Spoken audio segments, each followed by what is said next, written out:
पहले ये सिलेंडर देखिए, ये सिलेंडर रखा हुआ है और इसमें देखिए एबीसी टाइप, तारीख कब है रिफिल्ड 25/7/2019, यानी 25 जुलाई 2019 के ये रिफिल हुआ था और एक्सपायरी कब तक थी 2020 तक।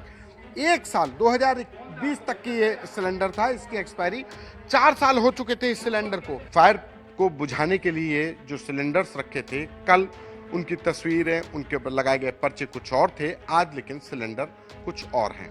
झांसी की रानी लक्ष्मीबाई मेडिकल कॉलेज में हुए हादसे के बाद से लगातार कई सवाल हैं। सवाल आग बुझाने वाले सिलेंडर्स को लेकर भी कि क्या ये सिलेंडर्स एक्सपायरी डेट के थे। मेडिकल कॉलेज प्रशासन के तमाम दावों के बीच हमारी टीम ने ग्राउंड से इसकी पड़ताल की कोशिश की तो आज हादसे के दूसरे दिन तस्वीर कुछ बदली नजर आई, जिनसे सवाल उठे कि क्या खामियों को छुपाने के लिए रातों रात वहां बड़ा खेल कर दिया गया।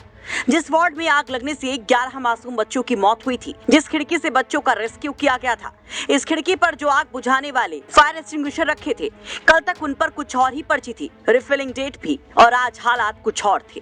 झांसी के रानी लक्ष्मीबाई मेडिकल कॉलेज में बच्चों के वार्ड में जब आग लगी तो जो वार्ड के अंदर आग बुझाने के इंतजाम थे वो नाकाफी थे, या यूं कहा जाए कि वो इंतजाम काम ही नहीं किए। ना तो फायर अलार्म बजा और ना ही वार्ड में रखे गए सिलेंडर किसी काम के थे। और कैसे, ये हम बता रहे हैं। पहले ये सिलेंडर देखिए, ये सिलेंडर रखा हुआ है और इसमें देखिए एबीसी टाइप, तारीख कब है रिफिल्ड 25/7/2019, यानी 25 जुलाई 2019 के ये रिफिल हुआ था और एक्सपायरी कब तक थी 2020 तक। एक साल 2020 तक की ये सिलेंडर था, इसकी एक्सपायरी 4 साल हो चुके थे इस सिलेंडर को। ऐसे ही तमाम सिलेंडर ये पड़े हुए हैं, सभी में कुछ ऐसा ही हाल है। ये तारीख देखिए, ये 29 सितंबर 2022 का रिफिल था और 28 सितंबर 2023 तक की इसकी तारीख थी, यानी कि ये यूज सितंबर 2023 तक ही हो सकता था, उसके बाद इसका केमिकल काम नहीं करता। अब ऐसे में ये तमाम जो ये सिलेंडर रखे थे ये काम नहीं किए। कल जब आग लगी तो यहाँ पर अफरा तफरी मच गई और यहाँ पर कोई भी सिलेंडर काम नहीं किया, जिसकी वजह से कहा गया कि करीब 10 बच्चों की मौत हो गई।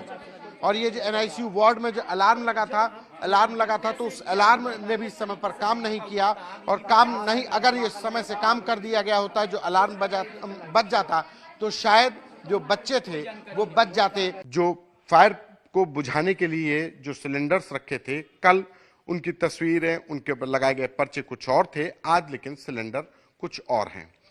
कल जो सिलेंडर्स थे वो एक्सपायरी डेट के थे, कोई 2021 में भरा गया था, 2022 में एक्सपायरी थी, किसी की 2023 में एक्सपायरी थी, लेकिन आज ये जो सिलेंडर है नए पर्चे चिपके हैं। कल जो सिलेंडर लगाए गए थे वो पीताम्बरा फिलिंग्स के थे, पीताम्बरा नाम की कंपनी के सिलेंडर लगाए गए थे। आज इस पर रुद्राक्ष ट्रेडर्स के नाम से लगाया गया है, जिस पर type of extinguisher ABC type 9 kg और डेट ऑफ रिफिल 10/6/2024 और डेट ऑफ ड्यू 9/6/2025। कुछ ऐसे ही समान तारीख यहां पर भी लगाई गई है। इन दोनों ही सिलेंडर्स को लगाया गया है, इन पर नए जो पर्चे हैं वो चिपकाए गए, इनके एक्सपायरी के, इनके रिफिल के। कल जब हम मौके पर आए थे तो ये तमाम सिलेंडर यहाँ पर मौजूद थे, यहाँ पर पड़े हुए थे, बेतरतीबी से पड़े हुए थे, लेकिन आज सारे सिलेंडर सलीके से रखे गए हैं और ठीक उसी वार्ड के सामने खिड़की पर रखे गए हैं। शुक्रवार को जब यह घटना हुई तो यहीं से आग लगने पर परिजनों ने बच्चों को निकाला था। आज ये सिलेंडर बाकायदा रखे हैं, लेकिन 2 सिलेंडरों पर तो ये पर्चे चिपके हैं, लेकिन बाकी ये सिलेंडर भी खाली है। पहले तो आप देख लीजिए, सिलेंडर खाली है। खाली सिलेंडरों पर ये पर्चे चिपकाए गए, लिखा गया 10/6/2024, 9/6/2025 एक्सपायरी, और ये बताने की कोशिश है कि ये सिलेंडर काम कर रहे थे और इन्हीं से आग बुझाने की कोशिश की गई।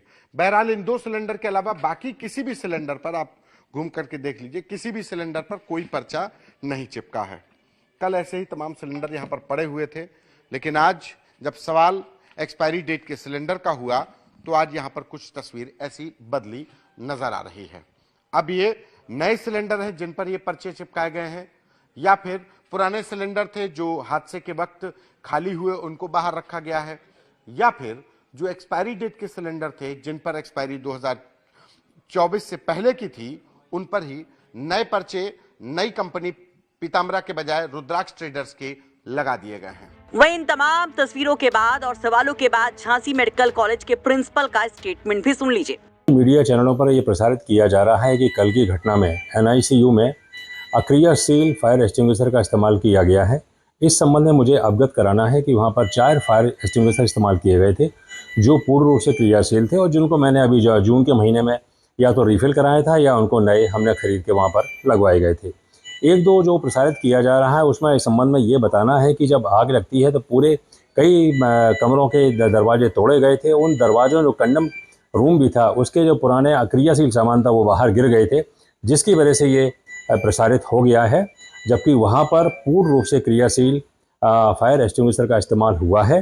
तो यहाँ पर साफ तौर पर प्रिंसिपल साहब कह रहे हैं कि ये कंडम पड़े हुए कमरों के अग्निशामक यंत्र थे जिसे मीडिया दिखा रही थी, लेकिन हमारे संवाददाता संतोष शर्मा ने दोनों दिनों का हाल एक ही जगह से दिखाया। यानी मौके की तस्वीरें कुछ और ही कहानी कहती नजर आती हैं। इस पर आप क्या कहेंगे? अपनी राय कमेंट बॉक्स में जरूर रखिए।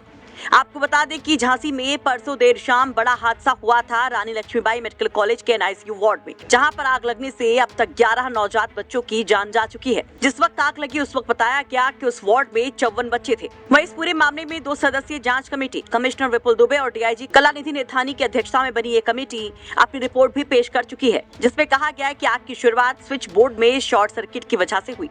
शॉर्ट सर्किट के कारण हुए स्पार्क से आसपास रखे उपकरणों और प्लास्टिक कवर में आग लग गई और देखते ही देखते आग ने तांडव शुरू कर दिया। झांसी से संतोष शर्मा की रिपोर्ट, यूपी तक।